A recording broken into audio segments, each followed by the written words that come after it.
Tariq Bloch सहराई साहब। इंसान की दो ज़िंदगियां होती हैं और दूसरी उस वक्त शुरू होती है जब उसे पता चलता है कि वो एक ही ज़िंदगी रखता है। वाह वाह वाह वाह। आप समझते हैं कि अदब सवाल पजीर हो रहा है? अब जो राइटर है, अदीब है, उसको कारी मुयस्सर नहीं है। हर बंदा एहतसाब करने बैठा हुआ है। आपका एक जुमला है, उसको पहले साइंस में देखेगा, फिर मज़हब के खाने में देखेगा, और ये नहीं, वो मुतसब है। अगर हम मंटो साहब राइटिंग्स का जिक्र करें, उनकी राइटिंग्स में हमें तवाइफ का जिक्र बहुत ज्यादा मिलता है। तवाइफ किसे कहते हैं? हर वो वजूद जो अपनी रूह को बेचकर अपना जिस्म पाले, वो तवाइफ है। जिंदगी को आसान कैसे बनाएं? अल्लाह पे मुकम्मल भरोसा करें। हर एक यजीदी असर के साथी भी हम रहे और नाम भी अदब से लिया है हुसैन का। क्या बात है। अस्सलाम वालेकुम everybody, this is me Hina Niazi और आज के मेहमान बहुत ख़ास हैं, तारिक बलोच सहराई साहब। एक लिखारी ही नहीं बल्कि बहुत ही ख़ास शख्सियत हैं। इनकी तहरीरें पढ़कर आपकी अपनी ज़ात से मुलाकात हो जाती है और इनका अंदाज़े बयां इतना मुनफरिद है कि अगर कोई मुश्किल तरीन फ़लसफ़ा भी आपको समझ नहीं आ रहा ना, इतने अच्छे तरीके से ये बयान करते हैं कि आपको सब बहुत आसानी से समझ आ जाता है। अशफाक अहमद साहब, बानो कुदसिया के साथ भी इनकी नशिस्तें रही हैं। बहुत सारे स्टूडेंट्स इन पर थीसिस कर चुके हैं, कर रहे हैं, एमफिल भी हो रहा है। बहुत ही ज़बरदस्त पर्सनालिटी के मालिक हैं। बहुत शुक्रिया सर, कैसे हैं आप? ये शुक्र है अल्लाह का, शुक्र अल्लाह का। कैसी गुजर रही है ज़िंदगी? बस अच्छा है। जो दिन जो है वो था किसी फ़िलासफ़र का है जी। कि इंसान की दो ज़िंदगियां होती हैं और दूसरी उस वक्त शुरू होती है जब उसे पता चलता है कि वो एक ही ज़िंदगी रखता है। वाह वाह वाह वाह। तो अदब के हवाले से बात कर लेते हैं। आप समझते हैं कि अदब सवाल पजीर हो रहा है? नहीं, अदब मैं समझता हूँ कि अदब ज़वाल पज़ीर नहीं है। अदब ज़वाल पज़ीर है, लेकिन एक और सेंस में। वो ये है कि अब जो राइटर है, अदीब है, उसको कारी मुयस्सर नहीं है। जो पहले कारी होता था वो तालिब इल्म होता था, अब उसे मुतसब मिल गए हैं। हर बंदा एहतसाब करने बैठा हुआ है और वो हर एक लेबॉर्ट्री लेके बैठा हुआ है। उसको साइंस में, आपका एक जुमला है, उसको पहले साइंस में देखेगा, फिर मज़हब के खाने में देखेगा, और ये नहीं, वो मुतसब है। तालिब इल्म जो होता है, जो कारी होता है, वो बेसिकली तालिब इल्म होता है। जी। और अदब पढ़ने के लिए इंसान को 3 ज़ुबानें आनी चाहिए, फिर वो अदब पढ़ सकता है। अच्छा। फिर वो उस कैफियत में जा सकता है जिसमें राइटर ने लिखा है। ओके। अब कारी के पास वो 3 ज़ुबानें उसे नहीं आती, वो तालिब इल्म नहीं रहा, वो मुतसिब हो गया। उसे मोहब्बत की ज़ुबान आनी चाहिए, वाह वाह। क्योंकि मोहब्बत ही इस कायनात का इसमें आज़म है। लोग ज़र्रों की तरह होते हैं और मोहब्बत उन्हें कायनात बना देती है। उसे खुशबू की ज़ुबान आनी चाहिए, क्योंकि खुशबू का लहजा हमेशा गुलाब होता है। वाह। उसे ख्वाबों की ज़ुबान आनी चाहिए, क्योंकि ख्वाबों के शजर पे उम्मीद के परिंदे बसेरा करते हैं और ख्वाब ही आपको उड़ाते हैं। ये आपकी उड़ान ख्वाबों की वजह से होती है।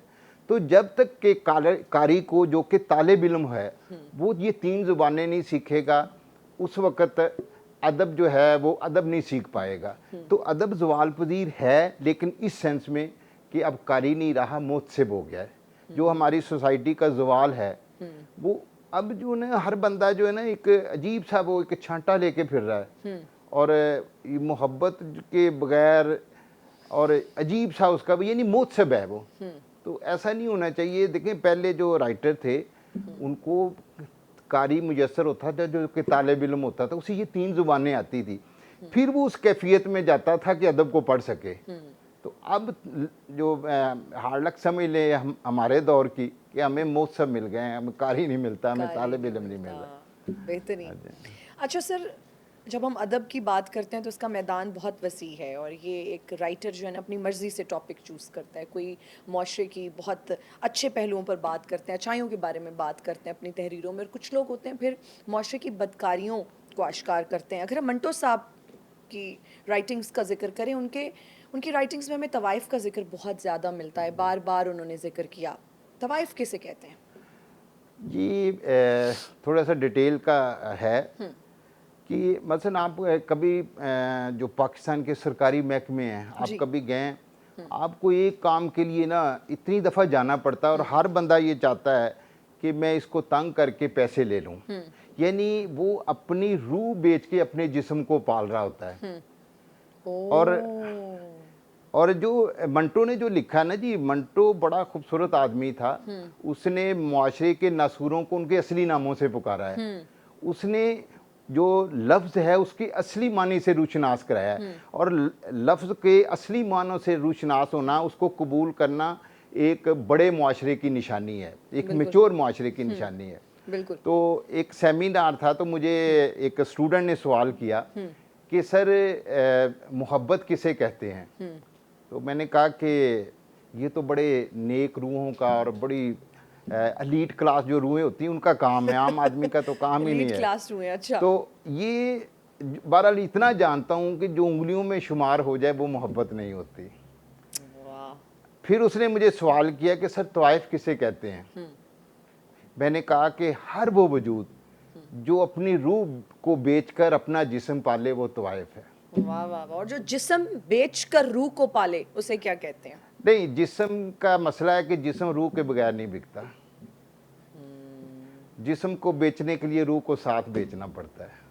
वाह। ये- सर, मोहब्बत क्या एक बार होती है या बार बार हो सकती है? देखिए, ये तो बार बार भी हो सकती है, क्योंकि ये तो रिज़्क है अल्लाह की तरफ से। ये आपको ये अता है और ये ख़ास रूहों पे उतरती है, हर आदमी की नहीं होती।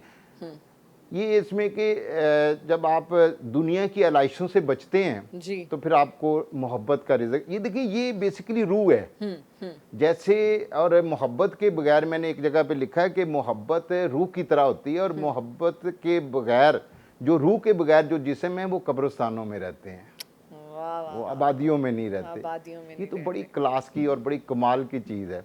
बेहतरीन। और ये तो आईना है आपको, आप जिससे मोहब्बत करते हैं ना, जितनी मोहब्बत करते हैं आप उतना उसको जानने लगते हैं। उसकी वो बातें जो कि आम आदमी नहीं जान सकता, उसने नहीं बताई होती, ये एक फ्रीक्वेंसी है जो मिल जाती है। और ये इतनी खूबसूरत चीज़ है, आप किसी परिंदे को अगर आप नहीं पकड़ना चाहते, आप उससे मोहब्बत करते हैं, वो आपके पास आके बैठ जाएगा। ये गुमान है ना, गुमान ट्रांसफ़र होता है। तो ये हम अगर मतलब शिकार के लिए जाते हैं तो उस परिंदे को पता चल जाता है, उस जानवर को पता चल जाता है। और हमें, अगर हम चाहते हैं कि इससे प्यार करें, मोहब्बत करें, वही जानवर, वही परिंदा वो आपके पास आके बैठ जाएगा। तो ये मोहब्बत बड़ी ये सर, तो इश्क़े मजाजी से क्या आप इश्क़े हकीकी तक पहुंच सकते हैं? उसकी वजह से क्या आप इश्क़े हकीकी तक पहुंच सकते हैं? जी बिल्कुल बिल्कुल। उसका वजह पता क्या है कि बेसिकली ये ट्रेनिंग है। पुराने ज़माने में जब लोग इश्क़े हकीकी के लिए जाते थे तो वो पहले जाके कहते थे कि इश्क़े मजाजी करके आएँ, अच्छा। क्योंकि ये एक ट्रेनिंग है कि आप अपने वजूद को अगले के वजूद में मुंतकिल करते हैं और अपना सब कुछ उसके लिए दे देते हैं। और ये जब आपकी ये ट्रेनिंग मुकम्मल हो जाती है तो ये देखिए इश्क़े जो हकीकी है वो भी यही है ना कि जी। आप खुद नहीं रहते, आपके अंदर मैं ख़त्म हो जाती है। और जब आप के अंदर से मैं ख़त्म हो जाती है तो फिर आप उससे मिल जाते हैं, वाह। क्योंकि आप लाइट जितनी मैं निकलती जाती है, जितनी ये किबर क्या है, किबर का मतलब ये है कि आप समझते हैं कि आप सब कुछ हैं। तो जो इस कायनात की जो अथॉरिटी है, एक ही अथॉरिटी है, वो अल्लाह रब्बुल इज़्ज़त है।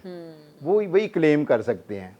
तो जो क्लेम करता है ना, वो वहाँ तक नहीं पहुँच सकता, क्योंकि तसव्वुफ़ का जो सबसे खूबसूरत तारीफ़ है जी। वो ये है कि तर्के दावा और वहदानियत है। वाह। क्लेम नहीं कर सकते उसमें, क्योंकि आपने अपने आप तो हैं ही नहीं। अब ये होता है कि आप कहते हैं ना जी, ये नफ़ी ज़ात क्या है? नफ़ी ज़ात ये है कि अपनी विल को अल्लाह की विल के आगे सरेंडर कर देना, वो नफ़ी ज़ात है। वाह। तो मैं कहता हूँ सबसे बड़ा जो शिरक है वो सेल्फ है, कि आपका वजूद है, आप कहते हैं मैं कुछ हूँ, तो ये शिरक है। शिरक है। बिल्कुल। सर, हमने अक्सर लोगों को ये कहते सुना है कि मैंने खुदा को पाने के लिए हर तरह के सहरा की खाक छानी। खुदा मिलता कैसे है? खुदा को पाने का तरीका क्या है? असल में ये जो कहते हैं ना कि मैं रब को पाने के लिए गया और मुझे रब नहीं मिला, नहीं मिला। ये ऐसा हो नहीं सकता। सूरज मगरब से निकल सकता है, दरिया उल्टा चल सकता है, लेकिन ये नहीं हो सकता कि कोई कहे कि मुझे रब नहीं मिला, क्योंकि रब तो सामने है, और रब इस कायनात में जितनी जल्दी रब राज़ी होता है ना, कोई राज़ी नहीं कोई होता। राजी नहीं होता। अच्छा, यानी आप, लेकिन उसके लिए जो एक जो रास्ता है वो है इखलास का रास्ता, उस पे आपको चलना पड़ता है। एक मैं आपको एक वाक़ये से मिसाल समझाता हूँ कि रब जी। को हम कैसे पा सकते हैं। एक आदमी था तो गलत सोबत में पड़ गया दोस्तों के साथ, तो चोरियां और इस तरह करने लग गया। तो माँ जो थी उसने बड़ा गुस्सा किया और उसको घर से निकाल दिया। अच्छा। वो दूसरे गांव में चला गया। कुछ अर्सा के बाद उसे ख्याल आया कि ये मैं क्या करता रहा हूँ, तो मुझे अब घर जाना चाहिए। वो घर गया तो उसने नॉक किया, तो माँ ने वो दरवाजे की वो उसमें जो सुराख है दरा वो होता है, उसमें से देखा तो बेटा था। तो उसने कहा कि निकल जाओ यहाँ से, तुम मेरे घर में नहीं आ सकते। तो उसने बड़ी मेहनत की, लेकिन माँ ने कहा नहीं, मैंने दरवाज़ा नहीं खोलना। वो चला गया किसी बुज़ुर्ग के पास। तो उसने कहा कि तुम यूं करो कि दरवाजे के साथ जाके बैठ जाओ। अच्छा। अच्छा, वो जाके फिर बैठ गया। माँ ने फिर देखा तो माँ ने कहा कि मैंने दरवाज़ा नहीं खोलना। कुछ टाइम गुजर गया, दोपहर होगी, तो उसने ना, माँ ने ना हमसायों के हाथ उसको खाना भिजवाया अच्छा। कि भूखा होगा मेरा बेटा, तो कुछ उसको खा ले। खा ले। फिर शाम होगी, शाम को उसने देखा कि उसको सर्दी लग रही है, तो उसने उसको ना को कंबल और जो है ना वो भी हमसायों के हाथ भिजवाया कि जाके उसको कंबल दे आओ। फिर रात होगी, रात को उसने माँ देखती रह गई। तो असर सुबह शहर के वक़्त जो तहज्जुद के वक्त बारिश शुरू होगी, तो उसने माँ ने देखा तो छतरी उसको भिजवाई।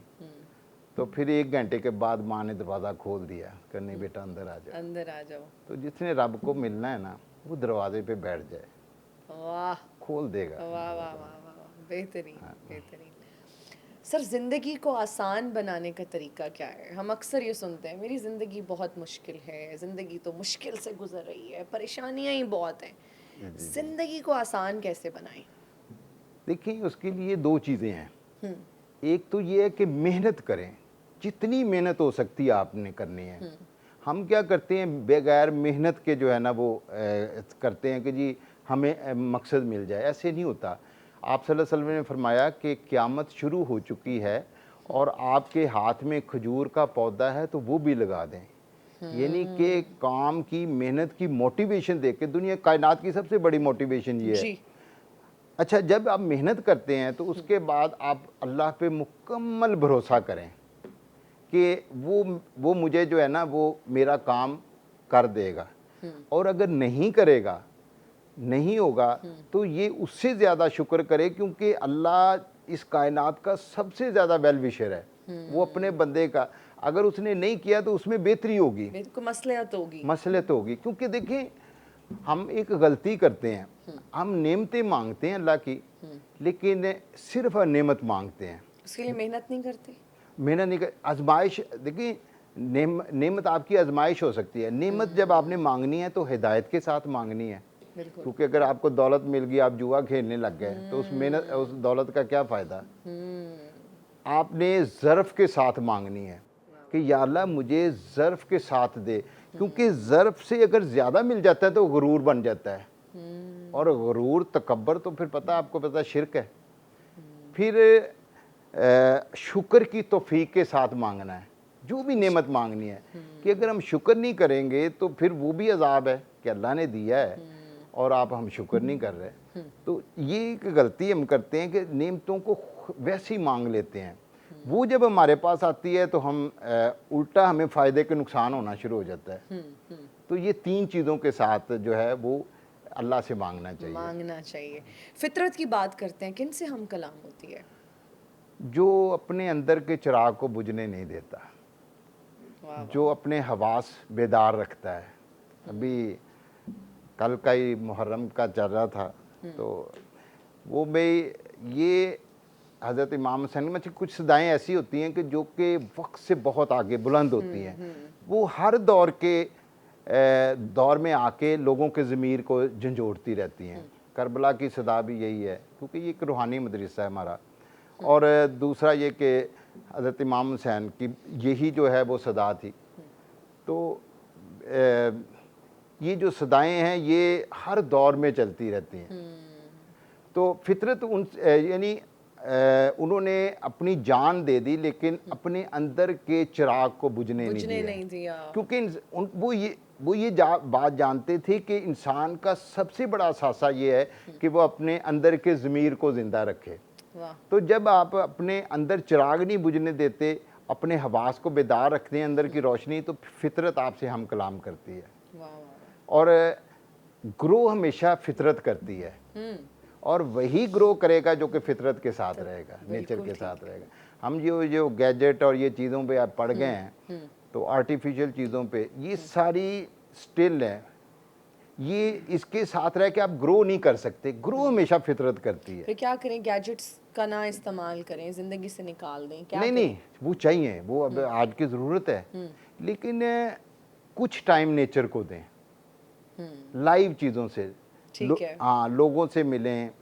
घर में मैं कहता हूँ पेट रखें, लाइव होते हैं। पार्क चले जाएं, पार्क चल जाएं, नेचर के साथ अपना कुछ टाइम जो है वो नेचर के साथ। सर आपके पास पेट्स हैं वैसे कोई? हाँ जी, जी आप कैसे फितरत से कैसे कनेक्ट करते हैं खुद? मैं जी ऑफिस से जब फारग होता हूँ तो किसी पार्क में, किसी बाग में। अच्छा। और हमारे एक दोस्त हैं, उनकी नर्सरी है यहाँ मॉडल टाउन में, तो वहाँ पे हम जब परिंदे आते हैं ना तो वो शाम को आते हैं, फिर वो अपने जो उनकी चहचहाट होती है, फिर फूल होते हैं वहाँ पे, पौधे होते हैं। ये जो मैं कहता होता हूँ जो पौधे हैं ना, ये खामोश रौनक है।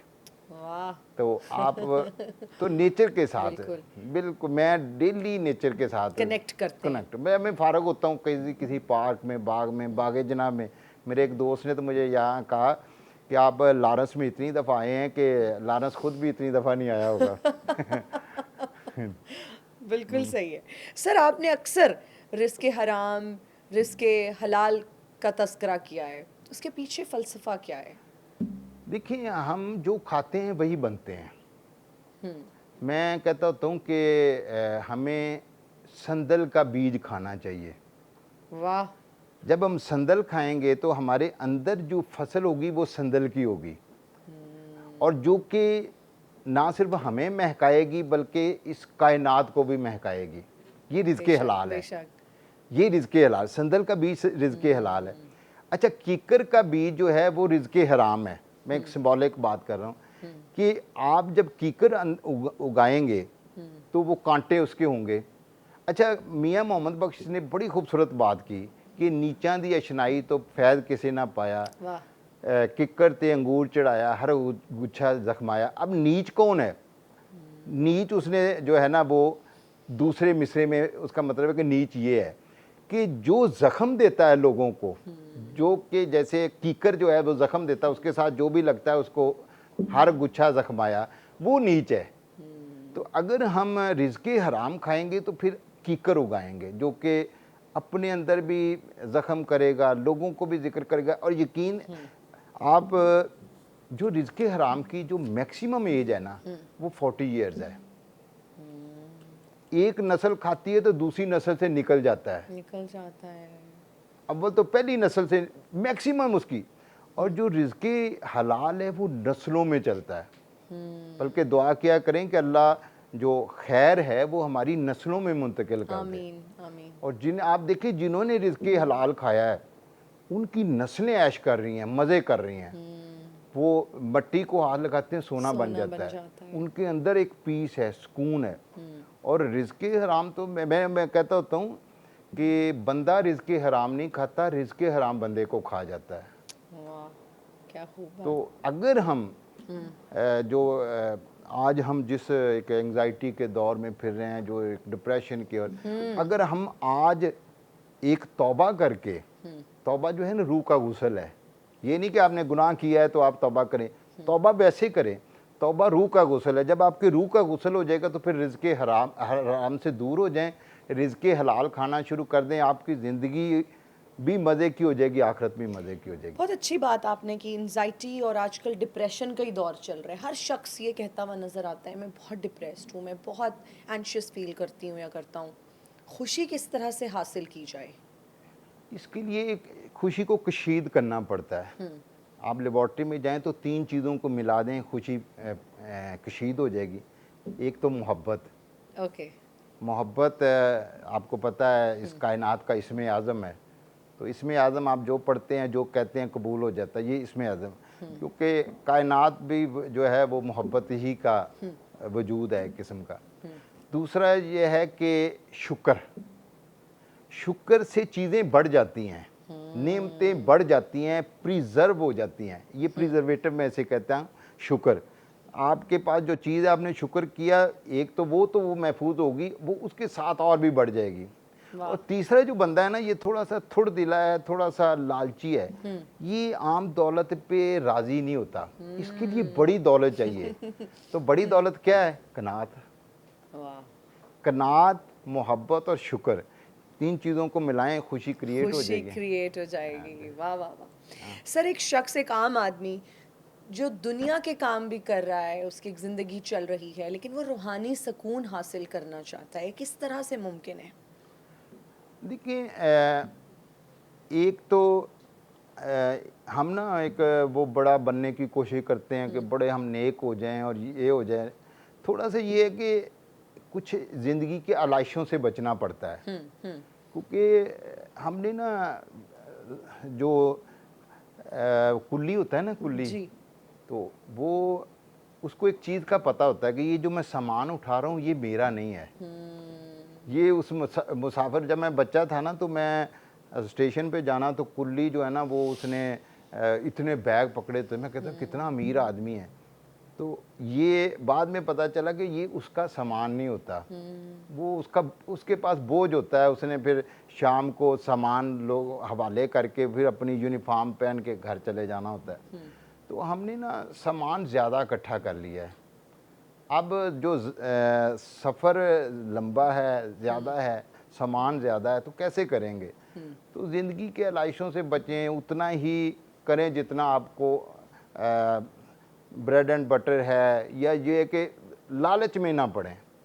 दौलत जो है ना, उनसे पीराने पीर हज़रत अब्दुल कादिर जिलानी से कहा कि आपका इतना खूबसूरत लिबास होता है, ये वो।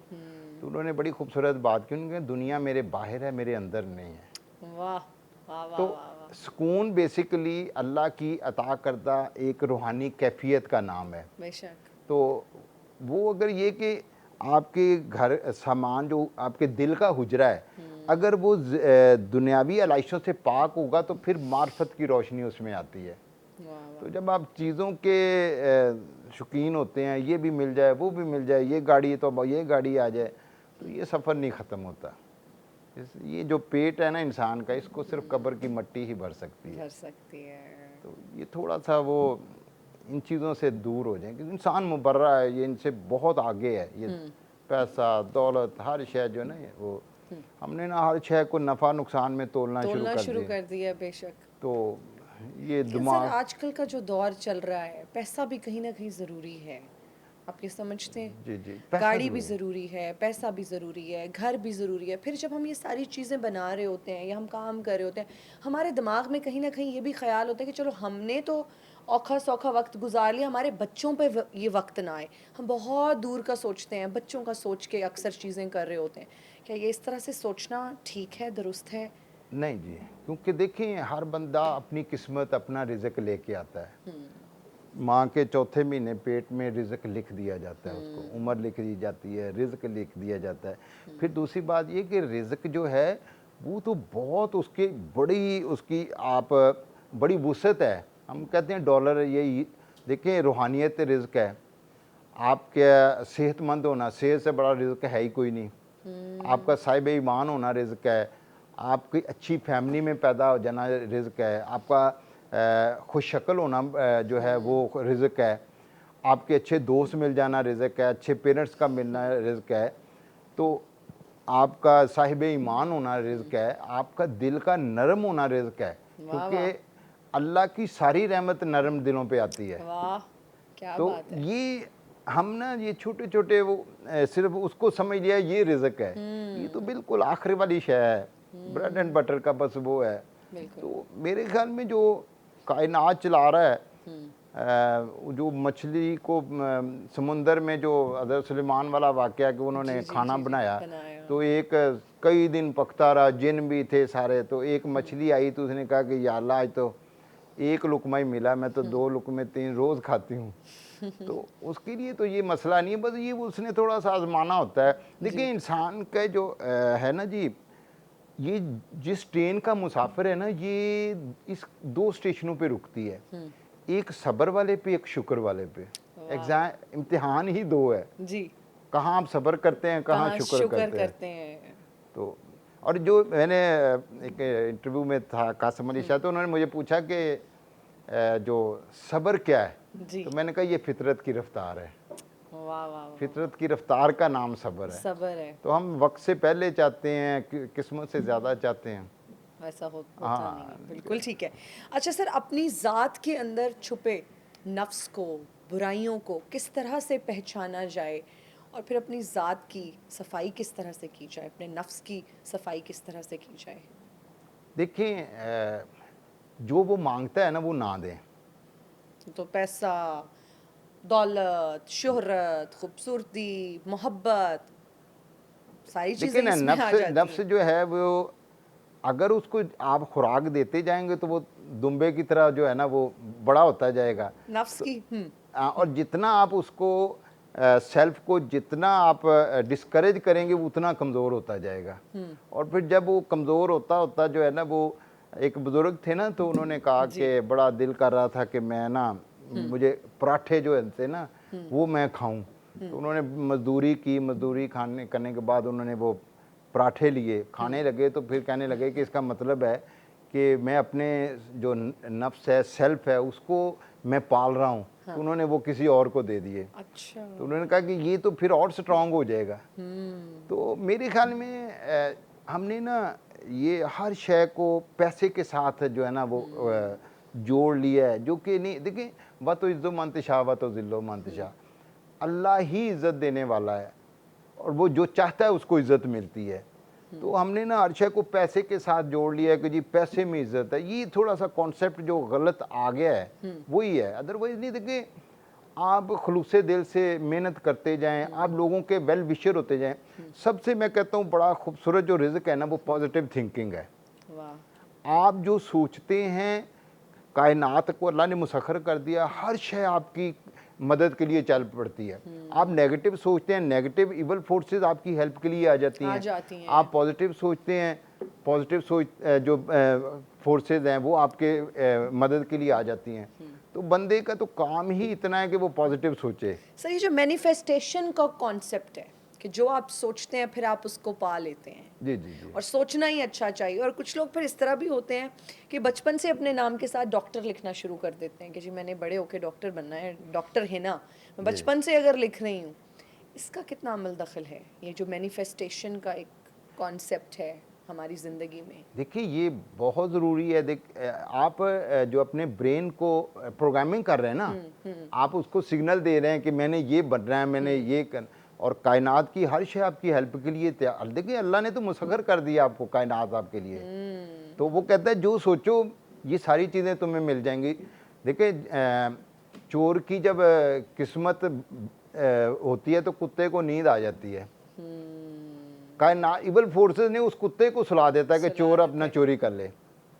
तो ये हमने सिर्फ पॉजिटिव, अल्लाह ने रिजल्ट मांगा ही नहीं। अल्लाह ने कहा नहीं, बस ये मैंने कहा ये करते रहो, ये आपके लिए अच्छा है। उसने वक्त बचाया ना, हम वरना तजर्बे से सीखते कि आग को हाथ लगाएंगे तो ये हमें जला देगा। हम तजर्बे से सीखते, उसने हमारा वक्त बचा दिया कि ये आप रिज़्क़े हराम खाएंगे तो जहन्नम में जाएंगे, या आप के लिए बेहतर नहीं होगा। आप झूठ बोलेंगे वो आपको नुकसान होगा, ज़िंदगी से बरकत ख़त्म हो जाएगी। तो ये अल्लाह ने वक्त बचाया हमें जो है ना, ये सारी चीज़ें दे के, कुरान दे के कि ज़िंदगी को इस तरह गुजारें। तो मेरे ख्याल में जो है ना, इंसान के टेस्ट के डेवलप होने की बात है। आप अपना टेस्ट डेवलप कर लें, चीज़ें आपको अच्छी लगनी शुरू हो जाएंगी। और अगर मतलब चाइनीज़ खाने मुझे नहीं अच्छे लगते थे, मैंने खाता गया, अब टेस्ट डेवलप हुआ तो अब अच्छे लगने लग गए। तो मेरे ख्याल में ये नेकी बुराई, ये बेसिकली जो नेकी है ये खूबसूरती है, बुराई क्या है, बदसूरती है।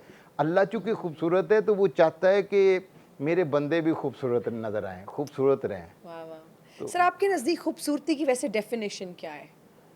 वैसे तो ये जो होता है कि इज़ा के तनासब का नाम हुस्न है और अदब हुस्न का इंकशाफ करता है। तो जो देखिए हुस्न लतीफ़ होता है, जैसे नूर लतीफ़, सबसे जो वेटलेस चीज़ है वो नूर है। नूर है। तो जैसे जैसे आप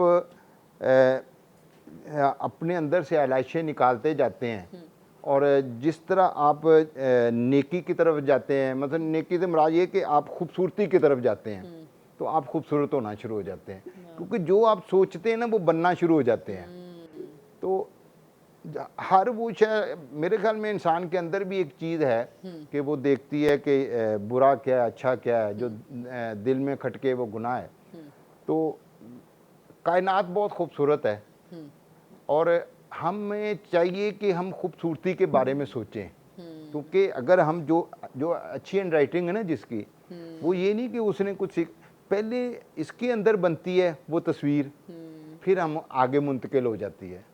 तो ये हमें खूबसूरत रहना चाहिए, खूबसूरत बनना चाहिए, खूबसूरती को सोचना चाहिए, क्योंकि अल्लाह खूबसूरत, अल्लाह सबसे खूबसूरत है। वाह वाह। और वो खूबसूरती को उसने जन्नत का आपको वो दे दिया, नहरें होंगी, बागात होंगी, तो हमने कंक्रीट के जंगल आबाद कर दिए बात कर दी है, बिल्कुल। ऑडियंस इंटरेक्शन की जाने बढ़ते हैं। ऑडियंस में भी कुछ लोग मौजूद हैं हमारे साथ प्रोफेसर साहब भी मौजूद हैं, बहुत ही लिटरेरी पर्सनालिटी है इनकी। मैं तो सोच रहा हूँ, पहले बड़ी रग़बत थी तेरे नाम से मुझको, अब सुन के तेरा नाम मैं कुछ सोच रहा हूँ। तो देखिए, सवाल आपका है, जवाब भी आपका ही होता है। आपको अपनी तलाश में खुद निकलना पड़ता है। तपश से ज़ीस्त की जला हूँ मैं, तपश से ज़ीस्त की जला हूँ मैं, अपनी ही रोशनी में चला हूँ मैं। वाह वाह। जुनूं को सायाए गैसू में चैन लेने दे, बस एक बार किसी आतिशी महीने में। तो मैं हाजिर, ये डिबेट बहुत ज़रूरी है, ये आइडियाज़ की शेयरिंग बहुत ज़रूरी है, जी सर। ये पार्टिसिपेशन बहुत ज़रूरी है, ये एक ज़िंदगी के करीब, शौर के करीब और मोहब्बत के करीब लेके आती है। बेशक बेशक। मेरा नाम खुर्रम शहजाद है। सहराई साहब, आपसे सवाल ये है कि गुंगे का ख्वाब आपने माशाल्लाह आपका मोस्ट पॉपुलर मास्टरपीस है। उसमें आपका जो मरकज़ी किरदार है, जब अपनी वालदा, आप लिखते हैं कि वालदा से ऊंची आवाज़ में बात करता है, और फिर उसी पैराग्राफ का एक आखिरी जुमला है कि मेरी वालदा जो है वो कई कई हफ्ते सो नहीं सकती जब उनको कोई, उनके मियाँ को कोई मरहूम कहता है। तो सवाल सर मेरा आपसे ये है कि ये इतना बेहतरीन एक आपने अफसाना लिखा बानो कुदसिया साहिबा के, आप इतनी गुर्बत में रहे इशफाक साहब के, आपका अंदाज़ बयान भी बिल्कुल वैसा है। तो ये तख़य्युल जो इस अफसाने का है, ये आपने मतलब आपने कहाँ से अख़ज़ किया? ये कोई मतलब कि कोई हकीकी वाक़या की बेस पे है गुंगे का ख्वाब, या किस तरह से? बेहतरीन। देखिए, गूंगे का ख्वाब उसे बड़ी अजियत देता है, क्योंकि ख्वाब ताबीर का तकाजा करता है और ताबीर बताने वाला तफसील मांगता है, और जब गूंगा तफसील बता नहीं सकता, तो फिर वो ख्वाब देखने से भी गुरेज़ा रहने लगता है, वो अजियत का शिकार हो जाता है। तो मेरी पहली किताब का नाम भी सवाल की मौत था। तो हम जिस मुआशरे में रह रहे हैं, यहाँ सबसे बड़ा जुर्म जो है वो सवाल करना है, और आज से मैं समझता हूँ कि 300-400 साल पहले जो सवाल की मौत हो गई है, और सवाल इल्म की माँ है। तो अगर इल्म को बढ़ाना है तो सवाल की इजाज़त देनी होगी। बाकी जो वाक़या है उसमें कुछ हद तक ये भी दुरुस्त है कि वो ख़ातून थी, वो कहती थी कि मैं अपने हस्बैंड को जो है वो मरा हुआ अगर वो कहते तो मुझे बड़ी अजियत होती है, तो मैं अपने बच्चों को कहा कि वो मुझे छोड़ के चला गया। तो बाकी जो ये मैं कहता होता हूँ कि ये जो हमें ख्वाबो ख्याल का रिज़्क मिलता है अल्लाह की तरफ से, हम तो कातिब होते हैं, वो लिखवाता है, हम लिख देते हैं, क्योंकि अल्लाह ज़र्फ़ वाला है, हमारी इज़्ज़त बढ़ा देता है, हालांकि वही देता है, वही हम अगर वो ना चाहे तो हम इसको पढ़ भी ना सके जो हम लिखते हैं। तो मेरा असल में सर पूछना ये था कि ये बुनियादी तौर पर आप एक मतलब देहात के माहौल में पले बढ़े और पूरा एक सिलसिला, तो ये अफसाने का जो मरकज़ी ख़्याल या एक बुनियादी तसव्वुर है, ये कोई सच्चा वाक़या है या एक तख़य्युलाती दुनिया है? समझ लें तख़य्युलाती दुनिया है, लेकिन ये है कि आप जो ज़िंदगी से ही सब कुछ लेते हैं, और अब ज़िंदगी को आप किस नज़रिए से देखते हैं, कि उसकी ज़िंदगी की कई जहतें होती हैं। तो बस वो एक कैफ़ियत होती है जब आपके ऊपर एक चीज़ वारद होती है और फिर आप लिखते जाते हैं। तो मैं कहता हूँ बंदा अहम नहीं होता, वो कैफ़ियत अहम होती है जिसमें आपने लिखा होता है। वाह, बिल्कुल। तो बाकी देने वाली ज़ात तो अल्लाह की। हम ना बचपन में हमारे घर में गंदम की जब कटाई के बाद ना बोरियां आती थी, तो वो हमारे ना डेवड़ी होती थी, वहाँ रखवा जाते थे। तो अब्बू आते थे, तो अब्बू ना मुझे कहते थे आओ बेटा उठा लें। तो हम 5-6 साल के होते थे। वो कहते थे इसको पकड़ो, वो हम हाथ लगाते थे, उठाते वही थे। तो वो फिर बाद में हमें कहते थे कि देखो मेरे बेटे ने तो इतनी बोरी उठा ली। तो मैं समझता था कि ये बोरी हमने उठाई है। तो इसी तरह अल्लाह भी ऐसे ही करता है, वो हाथ हमारा लगवा देता है, वाह, वाह। सब कुछ वही करता है। बेशक, बेशक, बेशक। जी, हुज़ नेक्स्ट? अस्सलाम वालेकुम सर, कैसे हैं आप? सर मेरा नाम अरसलान है और मेरा आपसे सवाल यह है कि आपने मुआशरे के ऊपर बहुत कुछ लिखा है, लेकिन मुआशरे की कोई ऐसी कड़वी सच्चाई जिस पर लिखने से आप आज भी डरते हैं? वो तो हर सच्चाई कड़वी है, क्योंकि हम और इतने कड़वे हो चुके हैं कि अब जहर भी मीठी लगती है। वाह, वाह, वाह, वाह। तो सच हम ना अपना एक सच बना के बैठे हुए हैं, वो सच नहीं है, और सच हम सुनना भी नहीं चाहते। मैं अदब की बात हो रही थी, तो मैं बात कर रहा था, मैंने कहा कि ये जो ज़िंदगी है ना, ये बड़ी सख्त है, ये टॉलरेबल नहीं है। अब हमारे पुरखों ने क्या किया कि हमने अदब ईजाद किया, हमने मौसीकी ईजाद की, हमने जो है ना ख्वाब ईजाद किए। ये ज़िंदगी को जो काबिले बर्दाश्त बनाते हैं। अदब भी ज़िंदगी को काबिले बर्दाश्त बनाता है। ये कोई नफ़ी नहीं है, कोई यानी सच की नफ़ी नहीं है, लेकिन ये भी एक किस्म का सच है, लेकिन वो ज़िंदगी को काबिले बर्दाश्त बनाता है। ख्वाब देखना, आप आर्ट की तरफ जाते हैं, किसी भी तकरीब, ये सारी वो चीज़ें हैं जो ज़िंदगी को काबिले बर्दाश्त बनाती। ज़िंदगी बहुत तल्ख है, बहुत मुश्किल है, तो ये जो चीज़ें हैं ना, ये काबिले बर्दाश्त बनाती हैं। बेशक, बेशक। अस्सलाम वालेकुम। जी वालेकुम। मेरा नाम जमात जमील है और मेरा सवाल ये है कि बलोची सकाफ़त के बारे में कोई ऐसी गलत फहमी है जिसे आप ख़त्म करना चाहते हो? जो असल में होता ये है कि हम जो स्क्रीन पे देख रहे होते हैं ना, ये सच नहीं है। उसके लिए कुछ चीज़ें जो है ना, हम जिसको सच समझ रहे होते हैं वो झूठ होता है, जिसको झूठ समझ रहे होते हैं वो सच है। लेकिन ये कि हमें जो है ना एक मुल्क की तरफ आना चाहिए, मुल्क का सोचना चाहिए। और बाकी ये एक सफ़र है जो आप देखिए, कभी भी हम परफेक्ट नहीं होते, आपको इम्प्रूव करना पड़ता है। तो मेरे ख्याल में बहुत खूबसूरत है उनका कल्चर है बलोचों का। सख्त होते हैं क्या? एक हद तक सख्त होते हैं, मार्शल कौम है ना, मुख्तलिफ है उसमें। लेकिन ये कि दिल के नरम होते हैं। दिल के नरम होते हैं। दिल के नरम होते हैं। ओके, बहुत शुक्रिया। अस्सलाम वालेकुम, मेरा नाम अलीज़ा है और आपकी फ़ेमस बुक है सवाल की मौत।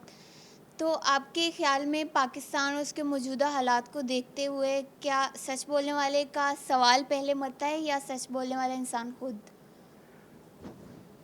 देखें, लेकिन ये कि सच बोल देना चाहिए, क्योंकि ज़िंदा वही रहा जो जिसने सच बोला है।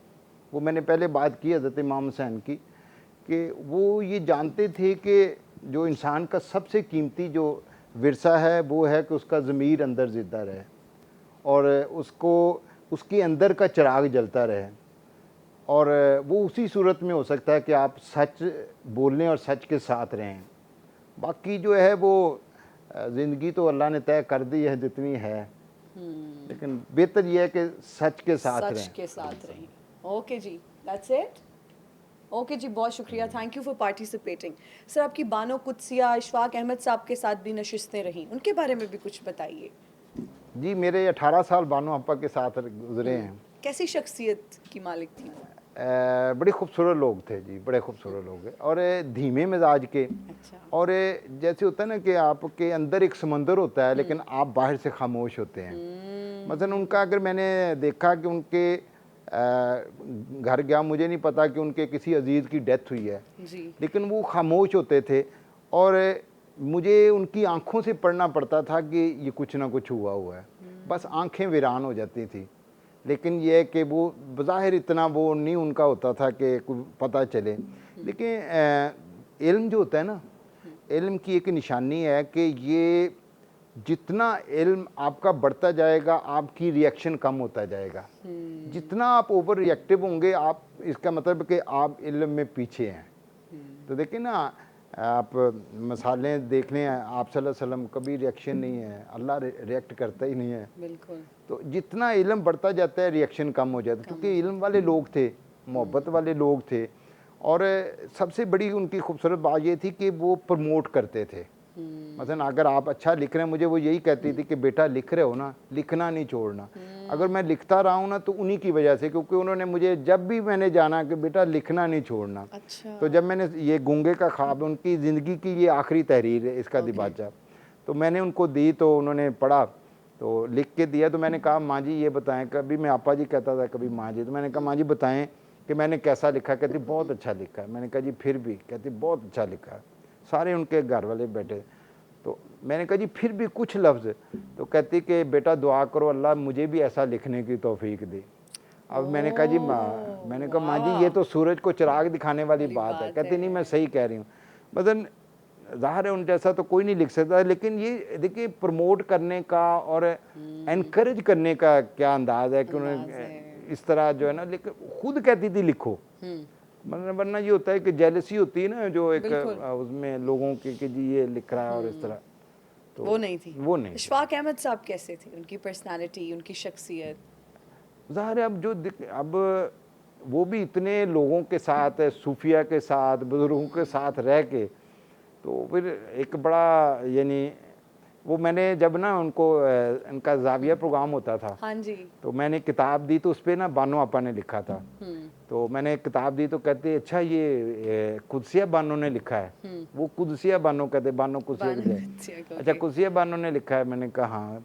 तो पढ़ के कहते ये तो बड़ा ज़बरदस्त लिखा है, इसका मतलब है कि ये किताब बड़ी ज़बरदस्त होगी, क्योंकि बानो ऐसे नहीं लिखती। हाँ जी। तो फिर अगली दफ़ा जब मुलाकात हुई, वो 15 दिन के बाद रिकॉर्डिंग होती थी, जी। तो कहते यार बलोच तू तो छुपिया रुस्तम निकलिया, बड़ी खूबसूरत लिखी।